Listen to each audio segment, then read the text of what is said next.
It's great to have all of you here. Wasn't that amazing? Isn't that amazing? Like this is what I live for. And it was funny, I shared in the first service, like I have this love-hate relationship with water. I love baptisms, but I despise the water. I'm afraid of water. I have been my whole life. So it's this interesting thing that God does in my life, right? How he stretches us and grows us. I just want you to know, after this service, there is a party happening in the cafe.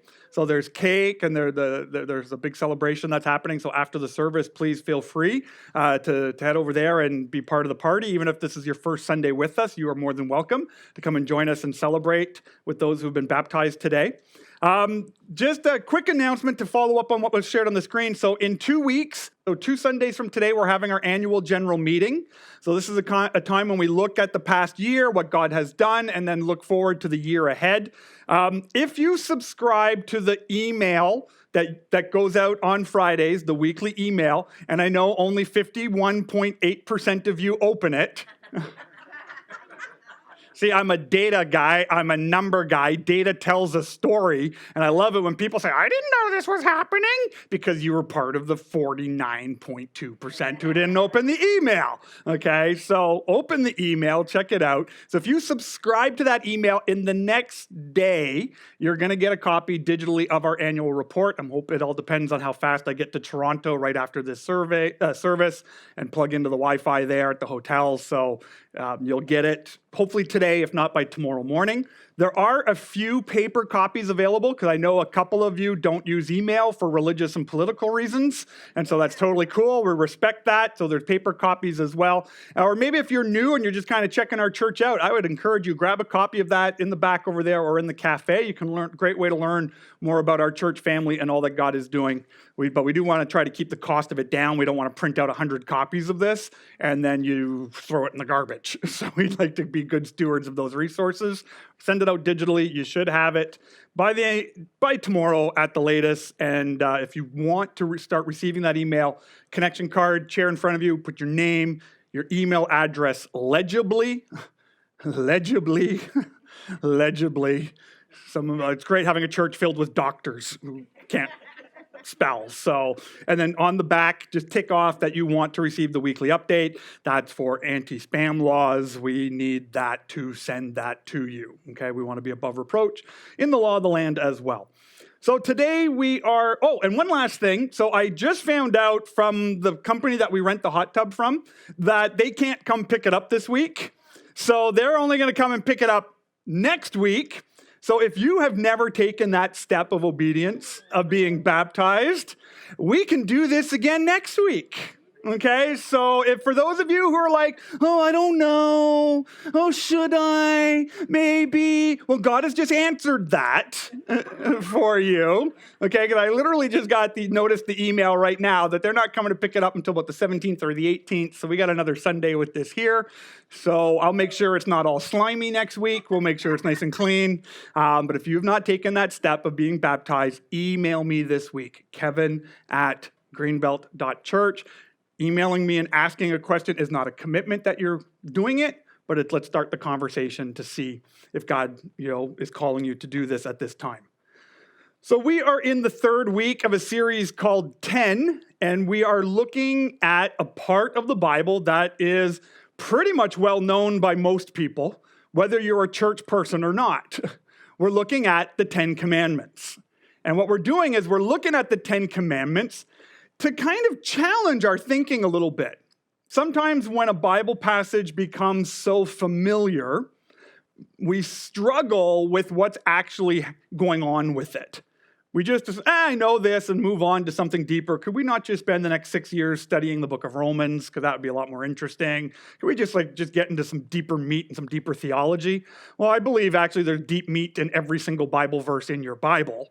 So it doesn't always have to be a 7-year series on Romans. We can actually look at the 10 Commandments and realize, oh snap, I'm not doing half of these. Because God is more interested in how you live than what you just simply know. That's why we believe here as a church, our mission is leading people in knowing. We believe knowledge is incredibly important. But we want you to know God and who God truly is, because we believe the more you know, it will change how you live. And as followers of Jesus in this culture, in this country, in this city, we live in a time now where I believe the world is desperate to see God in you. They need to see God lived out in your life. And that's why we know it, we live it, and then we share it. So today we're going to be looking at probably one of the most difficult commandments for modern day Christians to unpack. But before we unpack this one, I want to just start with a bit of a question. And I want to ask you, and this is audience participation time. I do want you to shout out your answer. You don't have to be polite and raise your hand. Just shout out your answer and shout it out loud enough so everybody online can hear you. So I can hear you, because I need to know your answers. And so what I want to know is, what do you like to do on your time off? Go to the dog park. Dog people. Okay. I'm just kidding. I'm a cat guy. What do you like to do on your time off? What? Play. Play what? Video games. There we go. Okay, I like to play. Did someone say clean? Someone said clean. Okay, so email the office at greenbelt.church. We have a program for people who are struggling, We'll set up some pastoral care, some counseling services. What else? What do you like to do on your time off? Read. Hang out with friends, movies. Have a nap. Praise be to God. I heard something shout out over there. It's gone. Knit. Okay, so I'm asking the question literally because something incredibly weird happened to me a couple of years ago. And I think this is a part of my midlife crisis that I've been going through for the last couple of years. Is literally 2 years ago, everything that I loved doing for fun, I began to despise. All of it. I'm not even exaggerating. Collecting comic books, what a colossal waste of money. These comic books are garbage. Okay, certain movies that I've kind of devoted my entire life to. 40 years I've committed to this movie. If you follow me on social media, you know what it is. And then the mouse bought it, and these movies are garbage. Okay, and I'm dealing with that anger now.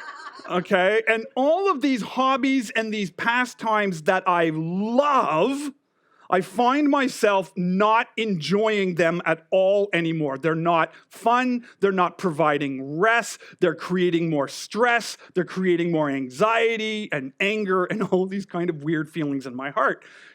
Midlife crises are awesome. Cheaper than a motorcycle, I guess. So, and I asked the question because when I'm literally in the market for a new hobby. I am. I'm in the market for a new hobby because the things I used to love to do, I don't enjoy anymore, and I'm starting to come up with ideas of things that I would like to do. But I can't afford any of them. Because I really think I would enjoy a 75-foot yacht in the Caribbean. Even though I hate the water, a 75-foot yacht in the Caribbean sounds kind of nice. I'm pretty sure I'd like that. I'm actually thinking maybe I'd like a little bit of spear fishing. I don't know why. It's just kind of been on my heart. Again, sitting on this 75-foot yacht, sitting at the end with this big giant spear and a stogie and maybe a glass of bourbon or something on the rocks. And I'm just sitting there, pow, and just taking out sharks. That sounds fun to me right now. Okay, well, and here's, and I'm kind of being a little tongue-in-cheek and being a little silly right now, but here's what's fascinating about the conversations that I have with you, the conversations that I have with people. When I ask people, what do you do for fun? What do you do to relax? I actually find more and more people, when they hear that question, their response is,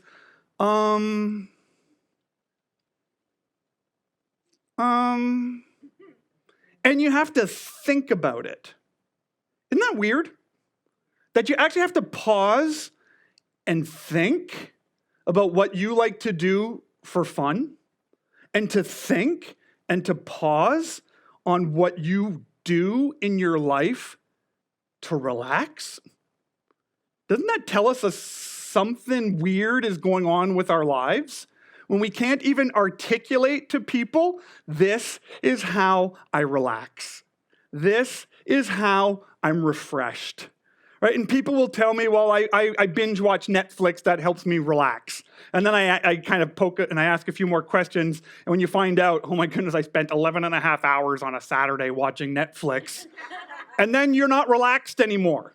Because you realize you didn't do the laundry, you didn't pay your bills, you didn't deal with your responsibilities, you're not relaxed. I talk to people who play video games, and I love these pay-to-win video games where just another dollar, another dollar, another dollar, another dollar, another dollar, another dollar, and you get your Visa bill. I spent $1,200 on this game this month? Ah! Okay, wasn't relaxing. We're kind of in this culture right now that is so sped up and so fast that we've lost the ability to relax. So today I want to look at this commandment number 4 in the 10 Commandments. How do we as modern day Christians in the world that we live in, what does God want to do in your life, in my life, in the church's life with commandment number 4? And if you're not familiar with what commandment number 4 is, we're talking about the Sabbath. So let's read this. I'm going to read this from Exodus chapter 20, and I'm going to read starting in verse 8. If you want to follow along, you can download, so you can go to your web browser and your mobile device, go to greenbelt.church, click media, and there's a sermon outline available there. There's a brand new shiny Bible in the chair in front of you. If your family doesn't own a Bible, you may keep that one as our gift to you today. If you know somebody who doesn't own a Bible and you want to give that to them, you may take that and give it away as a gift to someone as well. We believe in giving the Word of God away to as many people as possible. So Exodus chapter 20, starting in verse 8. These are the words that God spoke. And we saw throughout this series so far, when God speaks with a power that creates something. So God spoke these words. Remember the Sabbath day by keeping it holy. Now, we've been talking about this word holy for the past couple of weeks. Holy means to be set apart, that it is different, that it is sanctified, that it doesn't look like everything else around it. It is completely and totally different. God is holy, completely different and completely set apart from any other teachings of any other God. He's very different. Not all gods are the same. Very different. God's people, God's call to the people of Israel at this time is to be people set apart. They are to look different than everybody else around them. And now God goes, remember the Sabbath day. So there's a day of the week that is going to be set apart and look different than every other day. Verse 9 continues. It says, 6 days you shall labor and do all of your work. This word labor, ladies who've had children can relate maybe to this word labor. How fun was that? It was work. It was hard. It was painful. I was just reading an article this week. I can't remember the country. I think it was France, but I'm not 100% sure. Don't quote me on this, but there's a European country right now that is talking in their parliament about creating a 3.5-day work week. And we all migrate to a 3.5-day work week. God says, 6 days you shall labor. Labor. Do your work. It's hard. Suck it up. 3.5 days. You're soft. You're a wuss. 6 days. You labor. You work hard. But the 7th day, you work and you work and you work. But the 7th day is a Sabbath to the Lord your God. And on it you shall not do any work, neither you, nor your son or your daughter, nor your male or your female servants, nor your animals, nor any foreigners residing in your towns. For in 6 days the Lord made the heavens and the earth, the sea, and all that is in them, but he rested on the 7th day. Therefore the Lord blessed the Sabbath day and made it holy. See, again, when we study the 10 Commandments, most of us automatically know what to do with it. Like, you automatically know what to do with the commandment, don't kill anybody. Does anyone need me to specify that one a little clearer? Don't kill anybody. But Kevin, what about if they, no, it's don't kill anybody, okay? It's simple. Don't steal. Don't lie. Don't give false testimony. Do not have another God above God. Like, they're kind of clear on what we do with them. But this one, what do we do with keep the Sabbath day holy? There's no instruction on how to do it. There's no detailed plan on what it means to keep a Sabbath day holy. I don't have to give you a plan on how not to kill somebody. You know, just don't kill somebody. This is trickier, right? And the Jewish people had an intense desire to please God. I think sometimes we give the religious leaders of Jesus' day a bad rap, right? They weren't evil people trying to bring people to hell. They were men, they were leaders, they were people who were so devoted to God. They wanted to do what's right, but they created laws and traditions and forced people to behave a certain way and live a certain way and follow certain commands and certain traditions. And they actually, without, I think, intentionally meaning to do it, is they actually took people away from the heart of God in creating man-made rules that are more important to them than what God is actually doing. And it's fascinating when you study ancient Israel, Israel in the times of Jesus, even Israel today, on the weight that Sabbath keeping plays out in people's lives. When I was in my early 20s, my very first job out of school was I was a computer programmer. That was 20 years ago, back in the day when the computer that I programmed was a mainframe computer. It was about as big as this room. You know, it was this massive, ginormous computer. We used to sit on these screens that were the green kind of fluorescent screens. Anyone remember those?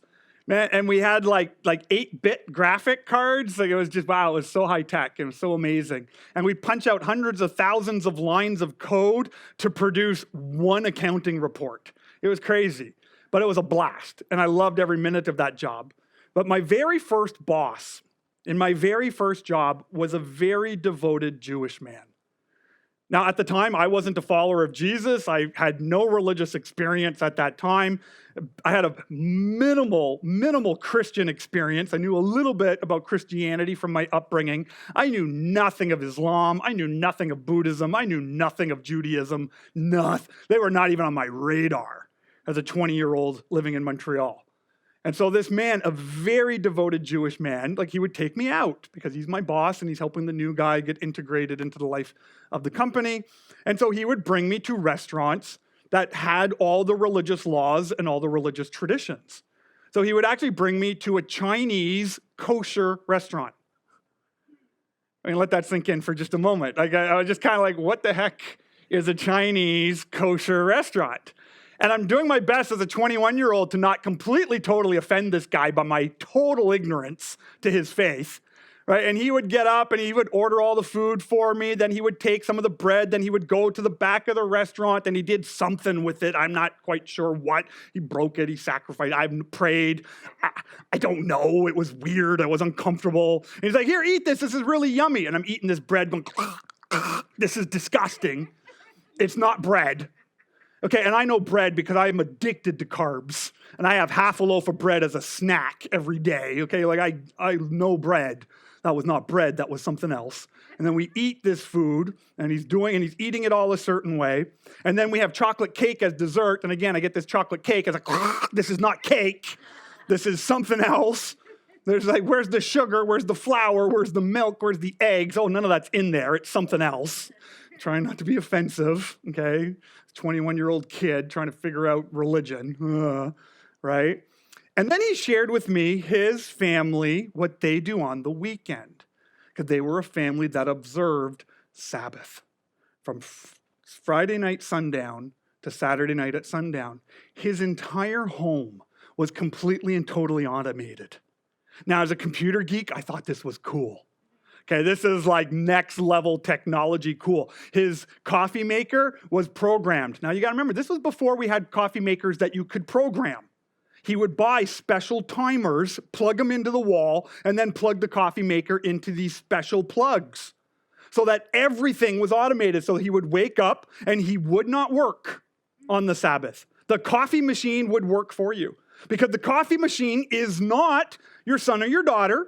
It's not your female or male servant. It's not an animal. It's not a foreigner. So the coffee maker's okay. Okay? And then he would have food in the oven. And it was set up in such a way that the oven would turn on at several different times during the day. So the food that needed less cooking got the least amount. You took it out and you ate it. And then the other food you left in there all day, and by dinner time it was cooked. Completely automated.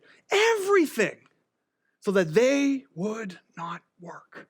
And he's explaining this to me, and the sheer amount of work that family had to do to prepare for those 24 hours sounded exhausting. It's like, how is this rest? My goodness, I'd be paranoid of getting something wrong, paranoid of I didn't turn it on properly, I forgot to turn the coffee maker on, and you're sitting there going, and I'm addicted to coffee. And do I push the button? Is God going to hate me? Is God going to zap me with lightning if I just push the button? Right? This is what, again, and we can laugh about it, but this is the way some people live. It's the way people's religion keeps them in slavery. Because if I don't, then God will. If I am unable to, if I underperform, then God's wrath, then God's hatred, then God's judgment, then God removing me. And that's what happens again and again and again. It was true in the days of Moses. It was true in the days of Jesus. It's true today that our human heart has a hard time of knowing what to do with commandments like this because we want to obey God. We want to obey God. So let's jump over to Matthew chapter 2, and I want us to look specifically at the teachings of Jesus on this topic of Sabbath, because we have to ask ourselves, what do we do with Sabbath as Christians today? We know we're freed from the law, but is there still a law at work that we have to understand? So Mark chapter 2, I'm going to start reading in verse 23. This is what's happening in the ministry of Jesus right now. Okay? It says, one Sabbath, Jesus was going through the grain fields, and as his disciples walked along, they began to pick some heads of grain. Now, I want you to just kind of picture that in your mind for a moment. Jesus and his followers are walking through a grain field, right? And depending on the season and what type of grain it is, it could have multiple different heights. It might be up to your chest, it might be taller, it might be shorter. They're walking through a grain field, and they're picking some of the grain as they walk. They're taking the husk off, they're taking the kernels, the seed, plopping it in their mouth, and they're eating it. Picture this. You're walking, you're laughing with Jesus, you're having a good time, you grab some grain, put it in your mouth, you keep walking. Does that look like work? Does that look like labor? Right? It's kind of like me when I'm walking along and I put on my winter coat for the first time, I put my hand in the pocket, there's candy. There's candy. There's candy been in there all year when I put my winter coat away. I look at it, you smell it, looks okay. I take the wrapper out, it's a little sticky, and I eat it. That's what I do when I find candy, okay? So there's something weird going on. This isn't some big, huge thing that's happening. It's just they're just grabbing some grain, popping it in their mouths. Well, here's the thing. Religious people lose their minds over stuff like this. Right? They lose their minds. Look how it continues. The Pharisees said to him, look, why are they doing what is unlawful on the Sabbath? How dare you do this? How dare you break this law? And Jesus answers them. He goes, man, no, man, that's Kevin paraphrase. Jesus didn't say that. Jesus said, have you never read what David did when him and his companions were hungry and in need? In the days of Abiathar, the high priest, he entered the house of God. They ate the consecrated bread, which is lawful only for the priest to eat. And he also gave some to his companions. And then he said to them, the Sabbath was made for man, not man for the Sabbath. So the Son of Man is Lord even of the Sabbath. Let's continue down here into chapter 3. There's another story here of the Sabbath, where it says, another time Jesus went into the synagogue, and a man with a shriveled hand was there. And some of them were looking for a reason to accuse Jesus, so they watched him closely to see if they would heal him on the Sabbath. Now understand this man with this shriveled hand, now the text doesn't say this, but most likely, knowing kind of how physical ailments worked back then, most likely this man would not be able to work because most of the work was labor. Labor. So he wouldn't be able to work. He wouldn't be able to provide for his family as the commandments require. This man would not be able, possibly, depending on the type of ailment, to even worship, because certain ailments, certain people would be treated as unclean. And the religious people, they're not looking to see if Jesus will heal. The issue isn't the miracle. The issue is not, will he heal? The issue is, when will he heal? We have this man who cannot work, cannot provide for his family, who may not be able to worship and come into the presence of God as being one of who is unclean. What is more important in that moment of making this man whole, to provide for his family as the commandments require, to bring him cleanliness and to bring him back into the family of God? What's more important? Well, to these Pharisees, while they're looking closely. And so Jesus said to the man with the shriveled hand, stand up in front of everyone. And then Jesus asked them, which is lawful on the Sabbath? To do good or to do evil? To save a life or to kill? But they remained silent. So then he looked around them in anger and, deeply distressed at their stubborn hearts, he said to the man, stretch out your hand. He stretched it out, and his hand was completely restored. Then the Pharisees went out and began to plot with the Herodians how they might kill Jesus.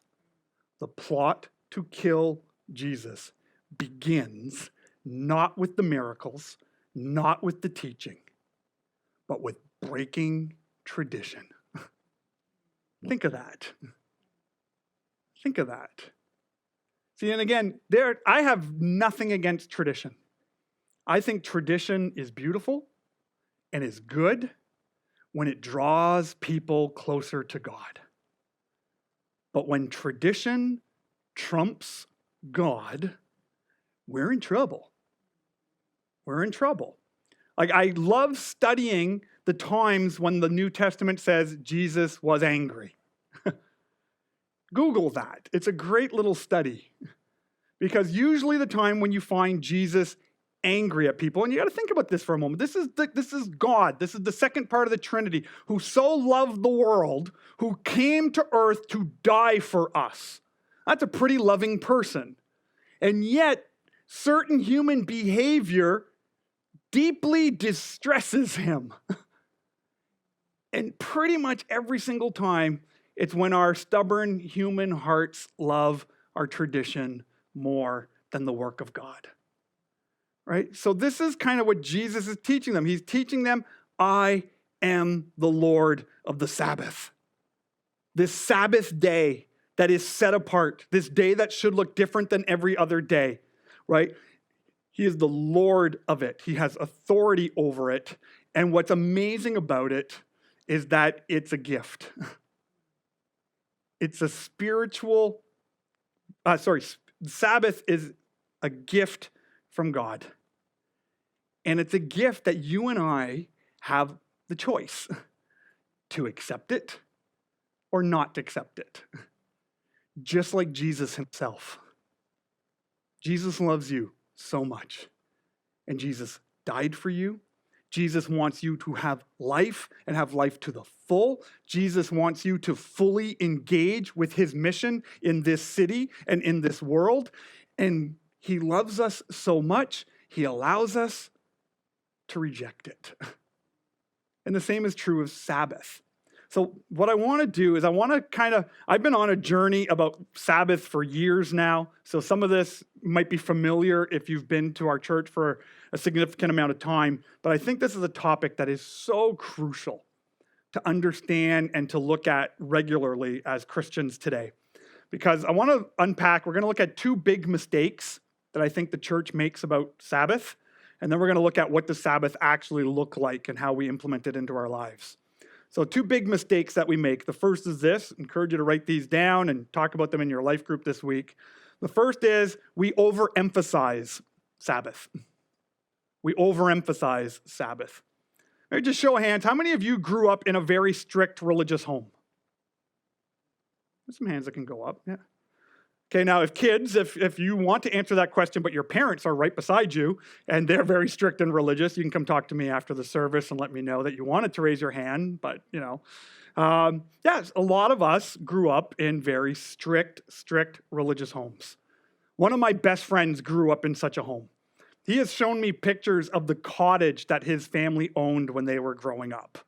And this cottage, and again, I'm not a camping person, I'm not a water person, but oh my goodness, I could get into that life.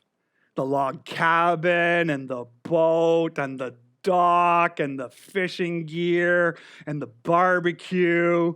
Yeah, I could learn to start getting into that. That wasn't like the camping I do or sleeping in a tent in the rain. This was living. Right? And he grew up in a household, I think there were 6 boys and 2 girls. 6 boys and 2 girls. 6 boys and 2 girls. And on Sunday, after church, in one of the most beautiful God-created places I have ever seen on picture, it was you will sit at the dining room table and you will read your Bible. And that's it. Because today is the Sabbath day. And we're going to dedicate it to the Lord. And we're going to consecrate it for spiritual things. Oh my goodness. I'm sitting there going, me as a child, I would have died doing that. Kevin, you're going to sit at this table all day and read the book of Mark. The book of Mark's not in my Bible, Dad. Then read Matthew. There's no book of Matthew in my Bible, Dad. I would have gone crazy. Right? And so we overemphasize because we take these things and we're so worried about getting them wrong. These secondary things that the Bible teaches, we're so worried about getting them wrong, we make them primary things. And what that means is if I get this wrong, I might get everything wrong and I might lose my salvation. Because if I get this wrong, God's going to hate me. If I get this wrong, God's going to punish me. So we overemphasize it. That's what was happening in Jesus' day. Creating all these rules, all these regulations, right? You know, if you would have asked an Old Testament or kind of in Jesus' day, if you would have asked one of these religious scribes, one of these religious leaders and said, will God hate you if you don't keep the Sabbath? Their answer would probably be yes. God will hate you if you don't do this right. And so sometimes some of us grow up in these very, very strict religious environments where God will hate you if you don't get this right. Now, I think this is still true today, but I don't think it is as true as it would have been maybe a couple of generations ago. I think the pendulum has swung way the other way. And the other big mistake is that we underemphasize Sabbath.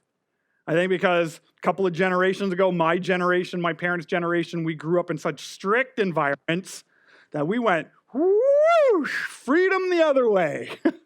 And we completely underemphasize Sabbath, right? The 4th commandment, I don't need it. I'm free from the law. I'm free from the commandments. I have Jesus. Jesus forgives everything. Doesn't matter what I do. Doesn't matter how I live.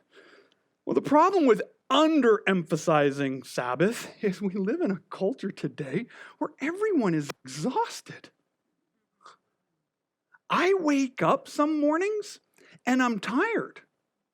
What's the deal?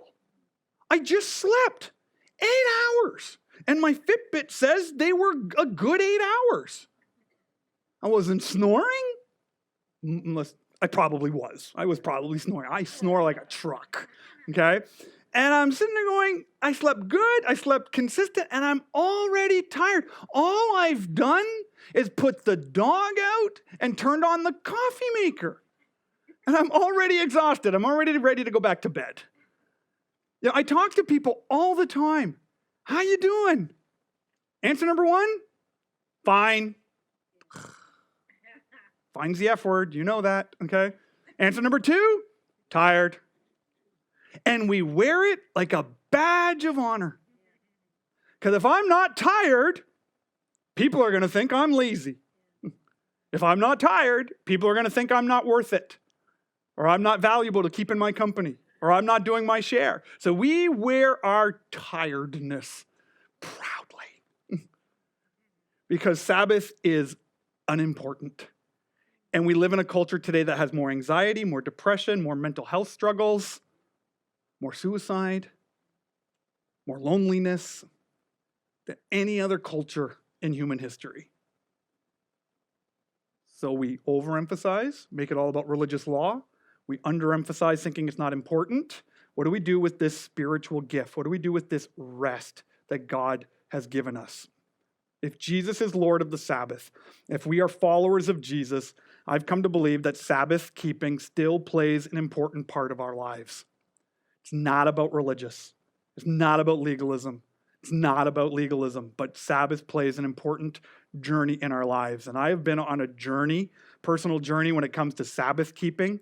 I've been talking to a lot of people on this topic. I read a lot of authors on this topic. I've talked to mentors and professors at Heritage Seminary. I even got together with a guy who grew up Jewish, and him and his family converted to Christianity, and how they still keep the Friday sundown to Saturday sundown Sabbath keeping in their family, because this fascinates me to learn from it. What does Sabbath keeping mean? If Jesus is truly Lord of the Sabbath, and we truly want to live lives that are surrendered to Jesus as Christians in the world today, what do we do with commandment number 4?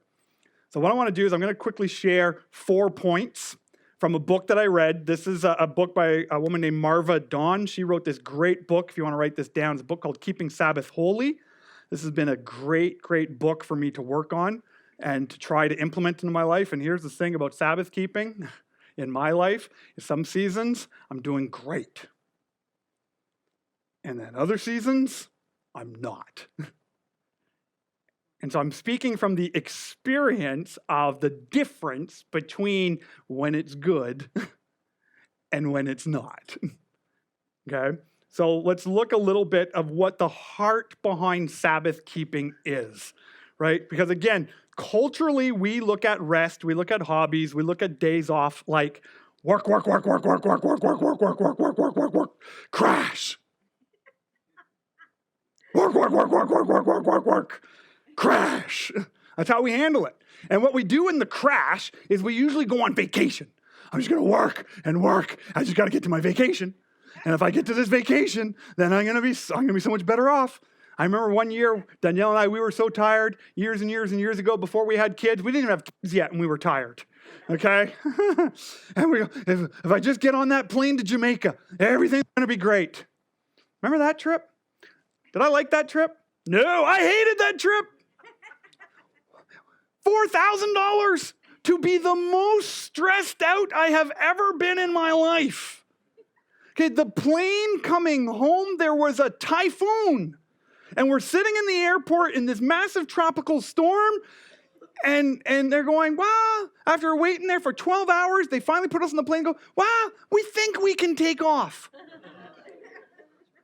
In a tube built by the lowest bidder. There was nothing relaxing about that. Okay, so culturally, we've got this broken that we're going to kill ourselves to just get to these magical, mystical vacations that just make us just as tired, stress us out just as much, and don't accomplish rest.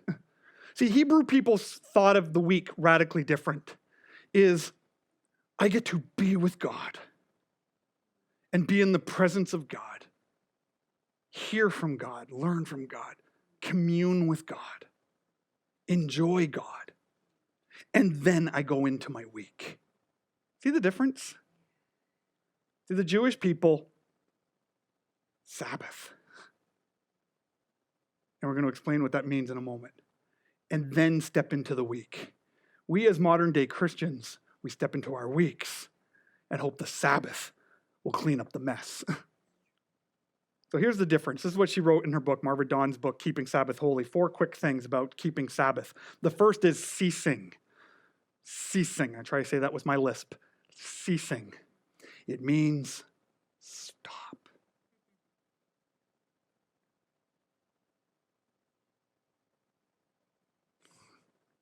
I get to about 8 seconds, and then my brain starts going, say something, say something, say something. Ceasing. Stop. Stop in our needs, in our demands of other people, in this idea that I need to be productive all the time. See, we struggle with ceasing and stopping. I know a lot. See, I'm actually blessed that my salary is not based on number of hours worked.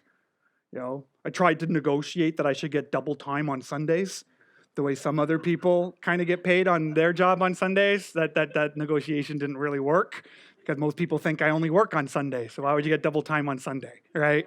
I'm kidding. I didn't actually do that, right? But I understand some people, if you don't work, you don't get paid. And I get the challenge of that.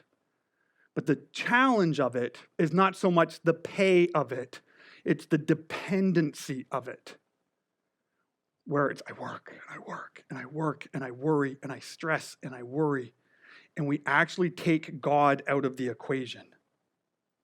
We take God out of the equation. You see, there's been a massive cultural shift in how the workplace works now. You know, in my parents' generation, you went to your job. More and more and more people work in an environment where your job comes to you.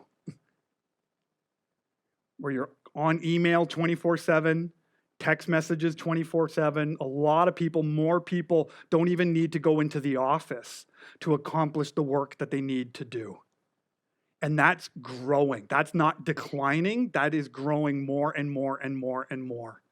And we're going to see more people. We're going to see another generation completely connected to their work. You don't go to work. Work comes to you. How do we cease in that? I actually was just studying this and evaluating this just a couple of days ago with some of the staff restructuring we're working on right now. In my role right now, you can call me here at the church. You can call me at home. You can call my cell phone. You can text me on my cell phone. You can text me through Facebook. You can text me through Instagram. You can text me through Twitter. You can text me through WhatsApp. Okay, that's just 8 ways to reach me. My phone beeps all the time from friends and family and church and this and that and hobby groups and this and this. It's like my phone, it's just always buzzing. Okay, I'm actually incredibly grateful that I have teenagers in the house now who steal my charger and don't put it back. God bless them, because this is the way God has been implementing Sabbath into my life. And because I don't know where my charger is. I know, Sam, it's not you, it's the other one. Okay? $5. He's not here. He's serving in Kid Zone. Okay. Don't snitch on me when I talk about my kids. I hate it when you do that. Cameron, your dad talked about you today. Come on. We're in this together, parents. Okay? But I love the fact that I don't know where my charger is. You know why? Because my phone dies. And for 24 hours, Greenbelt survives. And you survive. The problem that you got that it took your life to get into, it could wait another 6 hours. Didn't take 6 hours to create the problem. It's not going to get solved in the next 6 hours either. Like it's when we step back and we cease, we let God be God, and regardless of whatever we're called to do in our work. The other part of Sabbath keeping is this idea of rest. Right? It's the work week. In our work week, there's little opportunity to slow down, to just notice the glory of God. Right? One of the things, again, when my kids were little, Sabbath was easy to implement when our kids were little because we had this thing called Sunday afternoon nap time. Exactly. Every mom, I just watched all of you. Every mom went, You remember how amazing Sunday afternoons were when your kids were babies. Oh, it was the best. You go to church, you sing some songs, you go to the cafe, have some cake, you go home and you rest. It's God invigorating to take a nap. Then you have teenagers and you don't nap anymore and your phone is buzzing and we got to binge this thing on Netflix and we forgot how to rest. Right? Sabbath keeping for me is a part of it's okay to take a nap. Moms, your house will survive if you take a nap. Your kids will survive. Give them to dad. Dad's not a babysitter, he's dad. Is he going to do it different than you? Yep. Be okay with the fact that he's going to do it different than you and go take a nap. It's good to rest, right? So we cease, we rest. This one's one of my favorites. And she says this in the book is we have to learn to embrace, right? God has blessed you with amazing things. God has blessed you if you're married. God has blessed you with a spouse. If God has blessed you with children, God has blessed you with children. If you have a home, if you own a home, if you're renting a great place, God has blessed you with a place to live. God has blessed you with a car, with a hot tub, with a pool, with a video game system. Whatever God has blessed you with, enjoy it. Enjoy your family. Enjoy your home. Enjoy your children. A little harder maybe at certain ages, but you know what I mean? It's God has blessed us with so much. Do we actually take time to enjoy it? Right? I was talking with a good friend of mine. He's not a Christian, doesn't believe in God, and he's kind of more well-to-do than I am. So he has lots of toys. Like he's got the fancy hot tub and the pool and big screen TV, and he's got all of these toys. And it's fascinating when I get together and talk with him because he is one of the most stressed out people I have ever met in my life. Why? Because his toys keep breaking.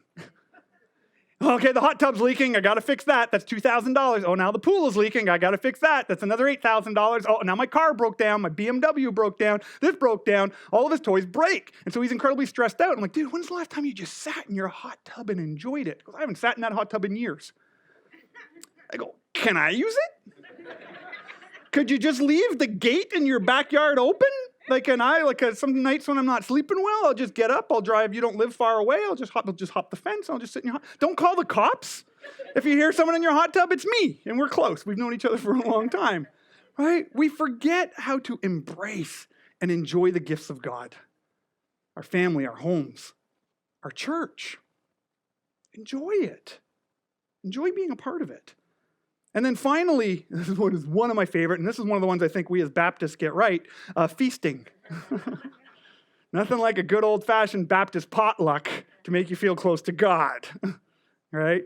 Is we pause and we feast and we celebrate, right? And not only do we just feast on food, we feast on music, we feast on creation, we feast on affections, we feast on festival. And yeah, we throw in some food there too. I mean, the people of Israel had parties and parties and parties and parties. Fascinating when you study Old Testament giving. We talk about the tithe. Yeah, you give your 10% to the work of the temple, but then there was a party tax as well. What if you study, it's not 10%, it's like 22 because we all contribute to the party. and we celebrate and we feast together in what God has done. We cease, we rest, we embrace, and we feast, right? This is a spiritual gift of God. And you and I have the choice. We can accept it. I go, I'm busy. I'm just going to keep, doesn't matter what I want, what the fourth commandment does. And I have tried many times to make this a bigger part of my life. And I know the spiritual blessing when I do compared to the spiritual blessings when I don't. Feel closer to God. I hear God more. I see God moving more. And it's not because I'm being religious and keeping laws. It's because I'm spending time with him and hearing from him. Right? Jesus said these words, and I think these words are just as relevant today as they were when he said them 2,000 years ago. I think these words speak to a busy, tired, overworked culture that we live in. I think these words speak into people who just want to be religious and keep all the rules. Jesus says this, come to me. Come to me. All of you who are weary and you're burdened, and I will give you rest. Take my yoke upon me and learn from me. Sabbath keeping takes a bit of learning on how to do it. Your flesh will fight it. Culture will push against it. Learn from me, because Jesus knows what's best for you. He knows what's best for you more than you know what's best for you. And Jesus says, for I am gentle and I'm humble of heart, and you will find rest for your soul. Jesus isn't trying to screw you out of more money for your bank account, your RSP, your RESP. Jesus isn't trying to make it so that you don't get the promotion. Jesus isn't trying to make it so that your life sucks and is miserable and boring. Jesus has bigger plans for your life than you do. To meet with God, to commune with God, to grow in your faith with God, and then to be used by God for his glory. Come to me, all of you who are weary, and Jesus will give us rest. Let's pray. Well, Father God, I praise you and thank you for this commandment number 4, one that I have personally battled with, one that I have hated, one that I have loved, and one that I have had every emotion in between on how, God, do you want me to live out this Sabbath rest? Ultimately, I am grateful for Jesus that he carries the burden, that he paid for my sin. He accomplished on the cross what I could never accomplish, and that is to be made holy before God. He did it. Only he did it. And that was a free gift. And maybe you're here today and this idea of this gift of Jesus is new for you. I want you to know you can easily accept it just by saying, God, thank you for the gift of Jesus. Today I turn to him. And for those of us who've accepted that free gift, I'm grateful for the reminder that, God, you've given us many gifts. And one of the gifts that you have given us is the Sabbath, that we have permission to rest in your presence. So God, as your children, as your followers, help us to cease, help us to rest, help us to embrace, and help us to feast. Help us to learn from you so that, God, we could be used for your glory. We're going to collect our offering now. This is just a part of our worship. If you're a guest with us, don't feel obligated to give unless God puts it on your heart to do so. We do also understand that checks and cash has kind of gone the way of the dodos. There is a way that you could text to give as well through the church app or through the text to give that should be on the screen. We're just going to pray for the offering. Lord God, I thank you for the generosity of your children, and I pray, God, you would use these gifts and multiply it greatly for your glory, that we would be on mission of knowing, living, and sharing Jesus and sharing the good news of what Jesus has done everywhere that we go. And Holy Spirit, as we continue to worship, I pray that you would minister and speak to each and every heart today. Help us to find our rest in you. We pray this in Jesus' name. Amen.